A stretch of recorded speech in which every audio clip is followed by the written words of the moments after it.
Let's take indie sci-fi to the next level. Let's see a movie called Listening.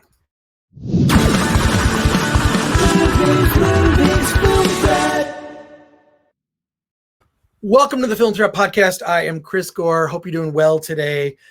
Before we get to our interview with the director of the indie sci-fi movie Listening, I need to tell you about our event, Award This. It is an event that was created by the editors of Film Threat to give recognition to the true indie movies that are out there, these smaller indie movies that you see on video on demand, of all types of genres, from indie sci-fi, comedy, thriller, horror, pop culture documentaries, sports documentaries, all these smaller indie movies that get no love around award season. And I know that it's impossible to get a ticket to the Oscars unless you're nominated. I haven't been to the Spirit Awards since they started it, but you can get a ticket to Award This. Just go to awardthis.com. We have tickets for sale for our drive-in event on April 10th, and everyone can experience our virtual event on Sunday, April 18th. Here's a quick promo. In a world where every award show is a fucking Zoom call, comes Award This. From your pals at Film Threat comes a celebration of true independent films. Join us on April 10th at a socially distanced drive-in. In fact, I'll be there as your announcer, wearing a hazmat suit and inside a giant Bacta tank. And prepare for a virtual award show unlike any other ever in the history of mankind. Or awards kind. Award This 2021. It's happening, whether you like it or not. Drive-in live event on Saturday, April 10th. Virtual award show on Sunday, April 18th. Get tickets now at awardthis.com. I hope you check it out. It's going to be a lot of fun. And our virtual event, I will be there and we can chat with each other during the whole thing. Let's talk about this indie sci-fi film, Listening. I have the director, Khalil Sullins. Welcome to the Film Threat Podcast, sir. It's awesome to have you on the show. Thank you. Thanks for having me. Happy to be here. I love indie sci-fi for this reason. I think truly good sci-fi explores ideas. This is something that used to happen in even like the old, Twilight Zone episodes, where they were all focused on ideas, not big spectacle and special effects. And hey, we have to blow up the thing at the end, which seems to be the plot of every sci-fi superhero or science fiction. I mean, it's just, it gets tiresome. Your film explores ideas, and the idea that's explored within Listening is, and I believe that this is happening. This is based on, and I've heard Elon Musk talk about this. How do we connect the human brain to a device? How do we connect human brains one to another? How can we, and your film explores this idea. Tell me where the idea came from and how you put this project together. So the movie's like a hard sci-fi. It's based on real science. And the original idea was, kind of what if someone invented telepathy? Like, could you actually technologically do it? And I wrote the script, before Neuralink and stuff Musk is doing and other people. So it's all kind of come true after the fact. It's kind of crazy. But at the time I was reading about brain-computer interfaces and what we do with that, and very simple like video game controllers with brain-computer interfaces. And then reading separately about nanotechnology, transistors that could be injected into the human body. I was like, what if we could combine these two things and come up with a way to actually, read someone's mind or plug in two minds to each other and experience each other's thoughts. And then, really dove into the implications of what that would mean. And it turned somewhat into like a metaphor for also social media and our time online, and how corporations and governments also like try to influence us through that stuff. And that's where it all started. Well, what's interesting, I do love that the film is actually based on real science, that you've kind of just taken it one step further, because what's interesting about it is, we can do this. It's possible. And I feel like really good science fiction explores, but should we? What are the implications, And what I found really interesting is in the deep recesses of people's thoughts, you show that connecting humans can have dark implications, dark and even of a sexual nature. And I have to compliment you on the way that you handled it. I thought it was handled in a very, it's sexual, but not in an exploitative way, right? Like you're getting into the deep recesses of what people's thoughts are, and people are having in the course of a minute, people are having hundreds of thoughts, right? Different thoughts. Can you explain how you wove that into the story? Yeah, for sure. I think it's in the digital age today, we're sort of realizing how important privacy is, right? And if we plug our brains in, it becomes a really interesting question about how do you keep privacy of thought? And you can have millions of thoughts running through your head at any given moment, and what is given more weight or less weight. And so in the film, the main character has a difficult relationship with his wife, and there's also a new person who comes into their project, and there's a bit of a love triangle sort of thing going on. And what was interesting to me is how, and some studies show this in the human brain, that thought and reality are about the same thing. If you think about something or you experience something in reality, your brain feels it in the same way. And so in this film, it's suddenly thinking about infidelity or thinking about someone else is real if you're plugging into each other's brains, plugging into your spouse's brain, plugging into your business partner's brain, all these different, and so it was interesting to me kind of what that means if thought really is a reality, and we experience it that way by plugging into each other's brains. Well, there's even that theory that we actually are living in some form of the Matrix, right? That. I love that. There was a documentary about that recently that played at Sundance, but that idea that what happens here in your head, that actually that's what reflects the world, or your real world, the real world consequences with how you feel about things. I think that you can see that exemplified in people's use of social media. Right? They see something, or they see the way that they're impacted on social media, whether it's positively or negatively, and it actually has an effect on your emotions. That's a really simple way of explaining that concept, is that something happens. I mean, it's just a digital device with words and text on a screen, but somehow I'm feeling emotions about it, right? It shows how real it is.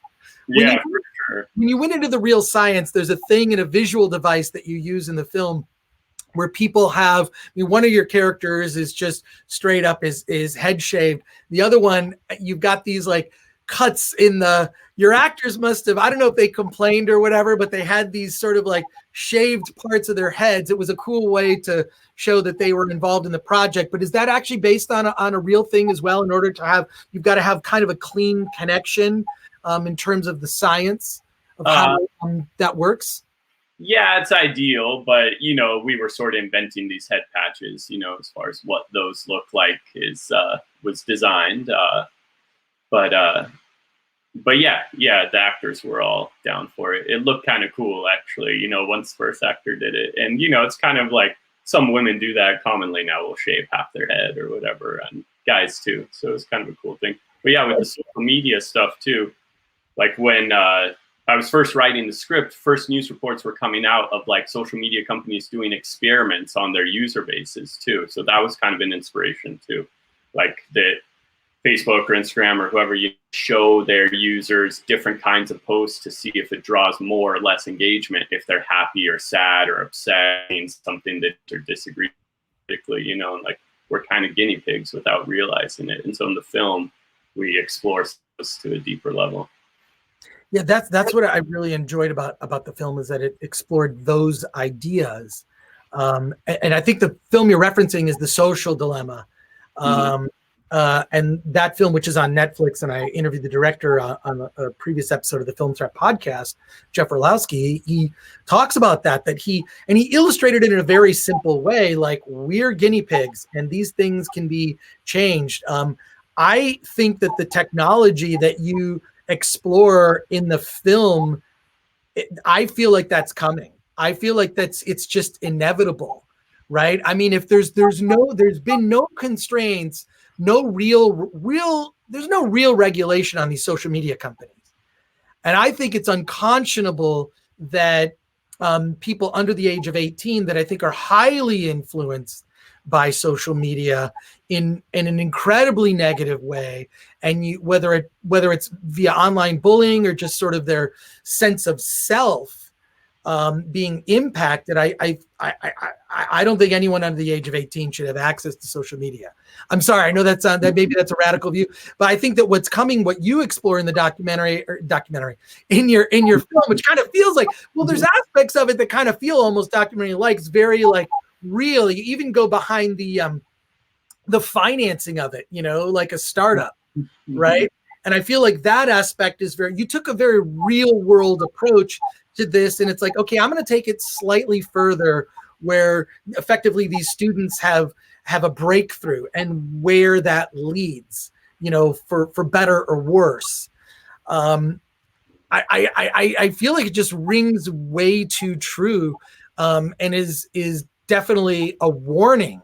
In terms of the scientific community and their reaction to the film, have people in the scientific community seen it?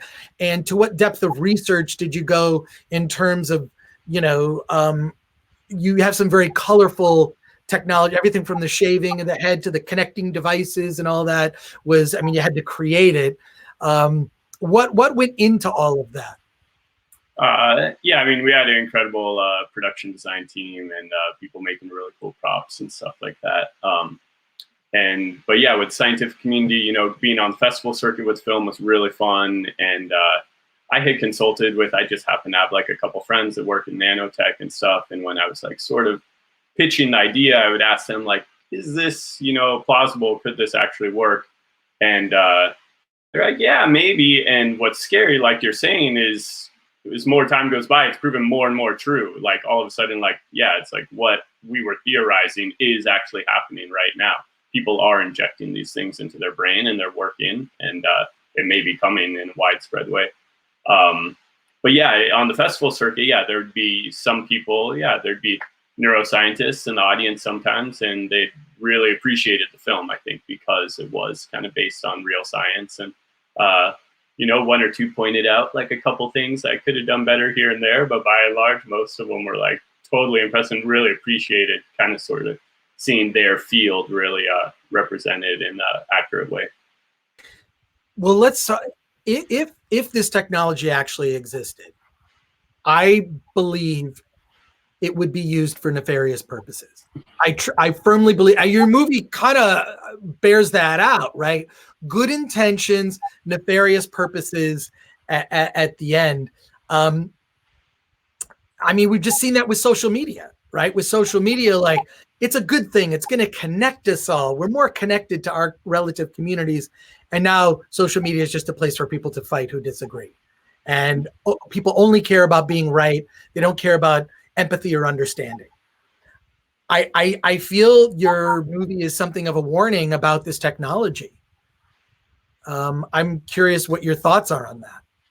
Yeah, for sure. What you bring about empathy and understanding, like those are the important things. It's like, I'm not anti-technology. The movie isn't anti-technology. It's kind of just the opposite, but we need some awareness of, what this stuff means. And social media, I don't think it's like inherently good or bad, but it can hold up a mirror to society where we start seeing, the good and the bad, the ugly parts of the world. And a lot of it's really good that we become aware of stuff that we wouldn't have otherwise. We need to understand still how to connect to each other on a human level, how to have, conversation with each other. And even now, I guess even now it's more difficult because of the pandemic. So many people staying at home and only communicating through technology. So you need to still learn how to have the emotional skills and how to empathize with each other, even though it may be going through digital devices. Well, it seems no matter how much we advance technologically, no matter how much we do that with all sorts of advances, whether it be apps or, this type of technology you explore in your film, I feel like we still have not learned how to talk to each other. You know what I mean? Like, it's just such a simple thing. Like, how do we talk to each other in an empathetic and way where we reach understanding? If you can tackle that, I think that would be incredible. Khalil Sullins, thank you for talking to us on the Film Threat podcast. The movie is Listening. It is available on all your video on demand platforms, iTunes and whatnot. I'm really excited to see what you come up with next. I'm just a big fan of the genre, and especially ones that ask bigger questions. So thank you, Khalil, for being on the Film Threat podcast. Yeah, thanks so much for having me.